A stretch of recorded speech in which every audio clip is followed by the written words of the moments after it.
முயற்சி இல்லாமல் எதுவும் இல்லை. முயற்சித்து வெற்றி பெற்றவர்கள் தான் இந்த உலகத்தில் மிக உயர்ந்த நிலையை அடைந்திருக்கிறார்கள் என்பதுதான் உலக வரலாறு. ஆனால் இன்றைய காலகட்டங்களில் நீங்கள் பார்க்கலாம், எடுத்த எடுப்பிலேயே உயர்ந்த நிலைக்கு நாம் வந்துவிட வேண்டும், எந்த விதமான முயற்சியும் இல்லாமல் என்று நினைக்கின்றவர்கள் இருக்கத்தான் செய்கின்றார்கள். அது சாத்தியமா? அதற்குத்தான் வள்ளுவர் சொல்லுகின்றார், உள்ளம் உடைமை உடைமை பொருள் உடைமை நில்லாது நீங்கிவிடும் என்று சொல்லுகின்றார். உள்ளத்தால் நீங்கள் முயற்சித்து செய்கின்ற எந்த ஒரு செயலும் தான் முழுமையானதாக இருக்குமே தவிர மற்ற எதுவும் நில்லாது சென்று விடுகின்ற பொருளாக இருக்கும் என்று சொல்லுகின்றார். இதை பற்றி சில செய்திகளின் மூலமா நாம் தெரிஞ்சுக்கலாமா? வாங்க, இது உங்கள் முத்தமிழ் பார்வை என்ன அப்படின்னு நம்ம தெரிஞ்சுக்கலாம்.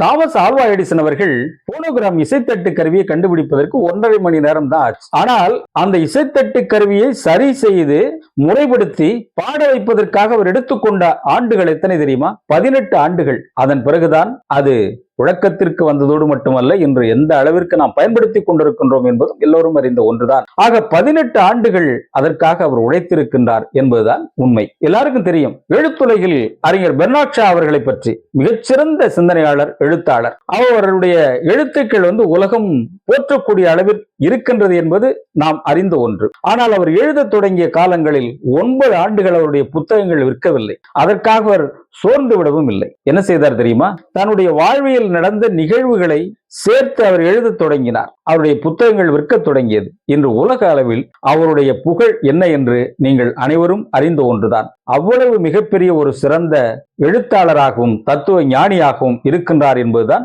எல்லோரும் அறிந்த ஒன்று. ஆக முயற்சி மட்டும்தான் இந்த உலகத்தில் உயர்ந்த நிலையில் ஒருவரை கொண்டு செல்லும் என்பதற்கு இது ஒரு எடுத்துக்காட்டு. பால் எல்ரிச் என்ற ஒரு அறிவியல் மேதை, அவர் சிபிலிஸ் என்ற நோய்க்கு ஒரு மருந்து கண்டுபிடித்தார். இது ஒரு கூட்டு மருந்து. 606 கூட்டு பொருளினால் இது சாத்தியமாகிறது என்று அவர் கண்டுபிடித்தார். அது மட்டுமல்ல, அவர் 606 முறை இந்த மருந்து கண்டுபிடிப்பதற்காக முயற்சித்திருக்கின்றார். அதனால்தான் அந்த மருந்துக்கு கூட 606 என்று அவருடைய பெயரோடு சேர்த்து அந்த மருந்து வைக்கப்பட்டதாக சொல்லப்படுகிறது. அது மட்டுமல்ல, இவர் கண்டுபிடித்த அந்த மருத்துவ உலகில் மிகப்பெரிய சாதனை என்பதற்காக நோய் எதிர்ப்பியலின் தந்தை என்று இவர் போற்றப்படுகின்றார். 1908ஆம் ஆண்டு இவருக்கு நோபல் பரிசு கிடைத்தது. ஆக அவருடைய முயற்சியின் காரணமாக அவர் கண்டுபிடித்த அந்த மருந்துகளின் விளைவாக எவ்வளவு பெரிய ஒரு உயர்ந்த நிலையை கண்டுபிடித்திருக்கின்றார், இந்த உலகத்திற்கு ஒரு சிறந்த மருந்தை தந்திருக்கிறார் என்பதை நம்மால் உணர்ந்து கொள்ள முடிகின்றது. ஆக முயற்சியின் மூலம்தான் எதுவும் சாத்தியம் என்பதை நம்மால் உணர முடிகின்றது. இன்னொரு செய்தி தெரிஞ்சுக்கலாமா?